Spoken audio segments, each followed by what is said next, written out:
Hello बच्चों, let's read this question. इस question में क्या दे रखा है? This displacement of a particle as a function of time is shown in figure. हमें क्या दे रखा है? डिस्प्लेसमेंट वर्सेस टाइम ग्राफ दे रखा है।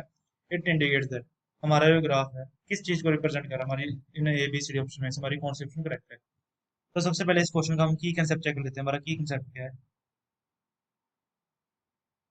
यहाँ पर हमारा की कंसेप्ट है displacement versus time graph. Displacement versus time graph. Time, यहाँ पर हमें क्या दे रखा है? Displacement in metres and time in seconds दे रखा है। सबसे पहले हमें प्रॉपर्टीज बतानी चाहिए। हमारी डिस्प्लेसमेंट वाली टाइम ग्राफ हमारी प्रॉपर्टीज क्या होती है? सबसे पहली प्रॉपर्टी होती है स्लोप। जो हमारी होती है इसमें, वो स्लोप हमारी किसकी इक्विवेलेंट होती है? वेलोसिटी के। कहने का मतलब अगर हम इस हमारी जो कर्व है, कर्व की हम स्लोप देखें तो हमें इसकी वेलोसिटी पता लग सकती है अलग अलग इंटरवल के ऊपर। हमें पता है हमारी वेलोसिटी किसकी इक्वल होती है? v is equal to d x over d t. कहने का मतलब change in displacement over change in time. हमें पता है इस क्वेश्चन में हमें क्या रखा है। अगर हम इस इंटरवल में देखें 10 से 20 के इंटरवल के बीच में, तो हमें क्या देखने को मिल रहा है? हमारी धीरे धीरे स्लोप क्या हो रही है? कम हो रही है। पहले इसकी स्लोप ज्यादा थी, पहले इसका एंगल कुछ ज्यादा था। मान लो कुछ इस तरह से था।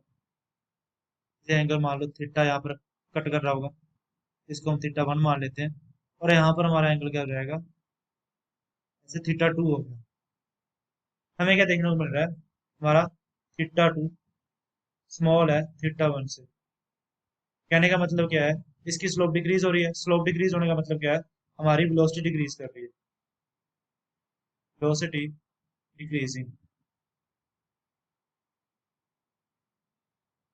वेलोसिटी डिक्रीज होने का मतलब क्या है? हमारा जो पार्टिकल है वो रिटार्डेड कर रहा है। रिटार्डेड का मतलब होता है एक्सेलेरेशन डिक्रीज हो रही है। Acceleration is decreasing. तो सबसे पहले तो हमें ये पता लग गया हमारा जो मोशन है वो रिटार्डेड मोशन है। Retarded motion. और हमें क्या देखने को मिल रहा है? लगभग 35 सेकंड के आसपास, 35 सेकंड के बाद हमारी डिस्प्लेसमेंट चेंज हो रही है विद टाइम। डिस्प्लेसमेंट चेंज ना होने का मतलब क्या है? हमारा पार्टिकल क्या होगा? स्टॉप हो गया। Particle stop. तो कहने का मतलब क्या है? हमारा 35 सेकंड के आसपास तो मोशन रिटार्डेड है और इसके बाद हमारा पार्टिकल स्टॉप हो गया। सो द अगर हम ऑप्शन में देखें तो हमारी डी ऑप्शन इसको रिप्रेजेंट कर रही है। The motion is started and finally the particle stop. So the final answer is D. Hope you understand it well. Best of luck.